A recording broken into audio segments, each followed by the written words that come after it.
What's going on, Jerome? It's a beautiful Saturday. Birds are chirping and stuff, and it's time for another Vikings news dump. Of course, led off by the Wolves. So Anthony Edwards and company back at it. Round 2, game 1 against the Denver Nuggets, and I don't care. Jokic, I don't care. Champions. Wolves, gonna take it to him. Wolves in 6. I do not care. Of course, Anthony Edwards, always look good in purple and gold. And hey, number 8's available, buddy. Hey, Anthony Edwards, you want to play a little wide receiver 3, a little bit of strong safety? I think you could do that. And again, the fact that we are this close to the face of the NBA and the face of the NFL being signed up in Minnesota long term, and they want to be here, it's gonna be glorious, man. It's gonna be glorious. Yeah. And speaking of Jefferson, so also it's gonna be confusing because I know that Jefferson is Jets, Jay Jettas, whatever. No one calls him that, really. So the whole JJ to JJ thing. Like I know people said like, hey, call McCarthy J-Mac. I don't know, man. But either way, we know that the Vikings finally landed their future franchise quarterback, the highest drafted quarterback in team history, the only one in the top 10. And McCarthy, 21. All he does is win. He didn't put up big-time stats. Well, when they asked him to make a play, he made a play. All right, and that's something that you can scale. That's something you can grow and show. He takes what's there. He takes care of the football, has some ability, delivers a good ball, throws with accuracy and velocity over the middle. That's exactly what Kevin O'Connell wants. Long story longer.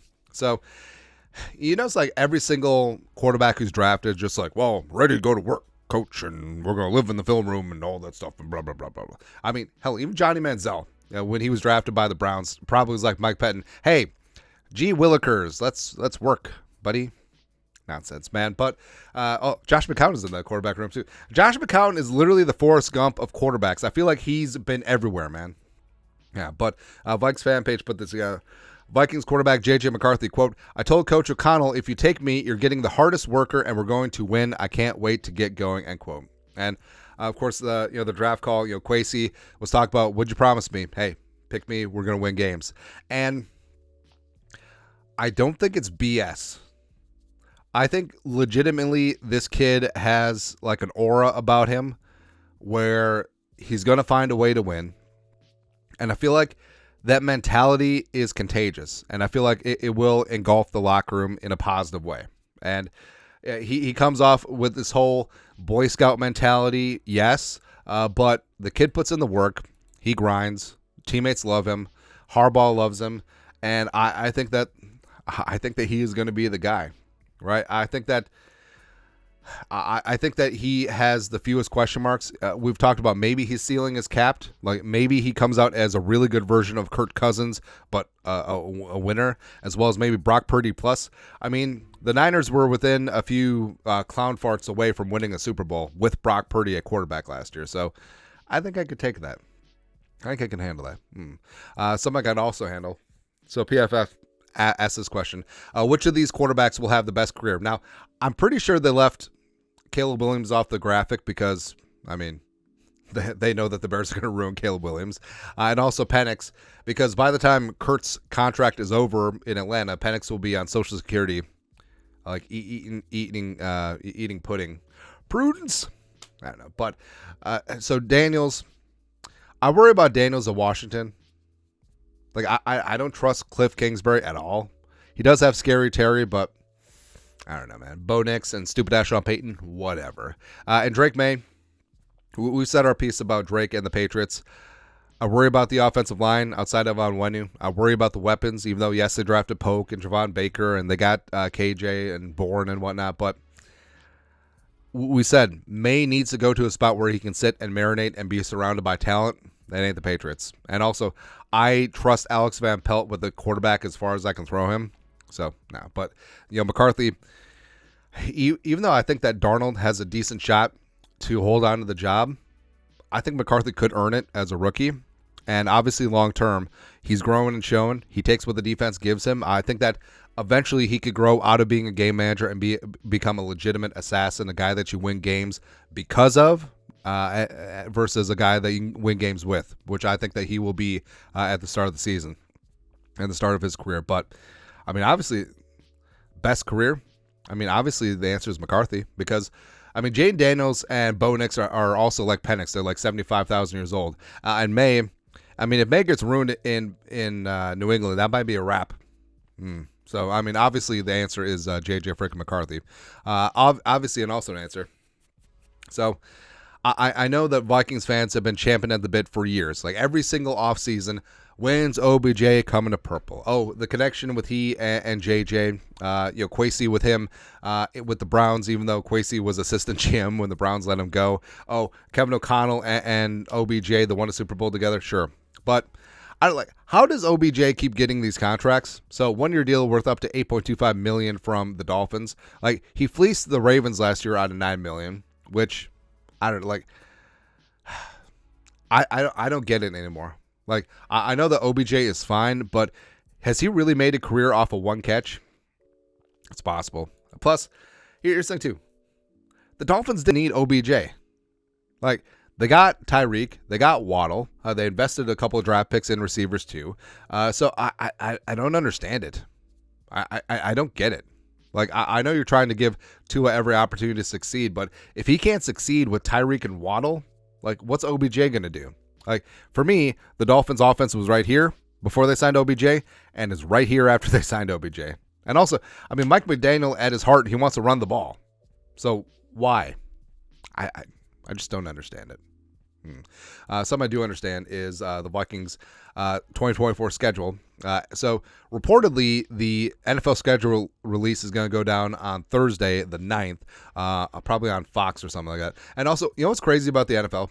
So they're so good at this offseason stuff where the draft is the second most watched sporting event in the country, as crazy as that sounds, as well as the televised schedule release will probably do larger numbers than any game of the NBA Finals or the World Series. And as stupid as that sounds, it's probably true. But the Vikings looking at their opponents. So they do have the advantage of a third place schedule, except by wins projections, they actually have like the fifth hardest schedule.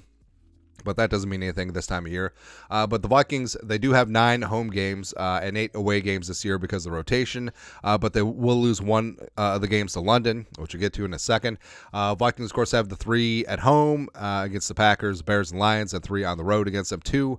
And the Vikings in the rotation playing the AFC South as well as the NFC West. And then the add-on games, the Vikings are playing the... Who are we playing? Playing the Falcons, playing the Jets, and playing the Giants. Nailed it. Or something like that. So, whittling down which game is going to get sent to London, because they're playing at Tottenham, which I found that Tottenham is basically the London Vikings, where they're always good-ish, but they just never have any silverware. And also, they don't even have Harry Kane anymore, although they do have Son, the Korean guy. So, either way, still Liverpool. So, I know they've done division games before, except I don't think that they're going to do it because of the competitive disadvantage. Because could you believe, first off, actually, I can't believe it now. Because could you believe the Vikings play at Detroit against the Lions, and then the Lions don't have to come to Minnesota? They can have a neutral site game in London with a neutral crowd. BS. But I wouldn't put it past the league. But so Falcons and Texans, I think they'll want to keep the Kurt return game narratives as well as the Danielle Hunter, Stephon Diggs return to U.S. Bank Stadium narrative. So I think those will be protected. Plus, the Vikings defense is like 75,000 different Texans. The Jets and Aaron, I think they'll try to protect that one. Niners and Vikings. Oh, if McCarthy starts, it was like Brock Purdy versus Brock Purdy. It's funny, man. So I think the two that could be sent to London are the Cardinals and the Colts. I think those two make the most sense. Plus, as a way to highlight Marvin Harrison Jr., as a way to highlight Anthony Richardson internationally, that makes sense. Road games, so Giants, worst turf in the world. MetLife Stadium, it's rough. Playing the Rams without Aaron Donald, which is nice. Jaguars and Duval. Tennessee Titans, sure. And then, of course, every single freaking year we play in Seattle. Seems like. But we get to take on Mike McDonald and company, so we'll see what happens there.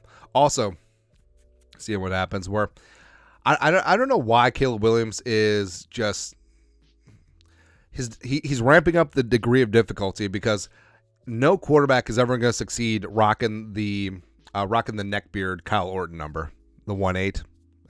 I know it's deference to give Keenan Allen 13, but I don't get it, man. Although Rome Odunze picking 15, looking like Brandon Marshall out there at the X.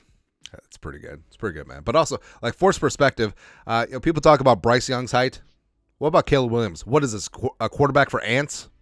Nah. But PFF did up their grading the record-tying 6 quarterbacks, blah, blah, blah. But, of course, the grading is whatever. So, very good for the Bears, sure. Average for Jaden Daniels and the Commies. Very good for the Patriots. Why is Drake May very good and Jaden Daniels only average? Penix below average, but of course, I mean, they have Kurtz in like their back pocket. The Vikings at 10 average. Bo Nix at 12 below average. So it's finally good that they speak truth to power. But this is what they wrote about McCarthy. With Penix being drafted before McCarthy, Minnesota had to move up only one selection to get their quarterback competition for Sam Darnold. Like, you can feel the sarcasm. McCarthy has traits to work with and was excellent when Michigan needed him to make a play in third and long situations, but he wasn't asked to carry the offense much at the college level. He does land in one of the league's better situations for a rookie quarterback, as Minnesota has solid offensive line and talented receiving core. Oh, also, I feel like PFF has changed the Vikings offensive line grades because I may be wrong on this, but pass protection grades, I think at the end of the season there were 4, but now I looked, I think there were 12. Conspiracy theory, man. But, and also, hey, talented receiving core. Oh, so the best receiver in the game, the second best second-year receiver in Jordan Addison, respect to Puka, as well as a top 3 tight end when he's healthy and not 3 in Hawkinson. Oh, that's just talented. Please. Child, please. But either way, go Wolves. That's right.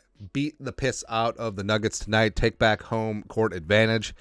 Wolves in 6. That's all I got. Have a beautiful Saturday. You guys are the best. Skol, production value.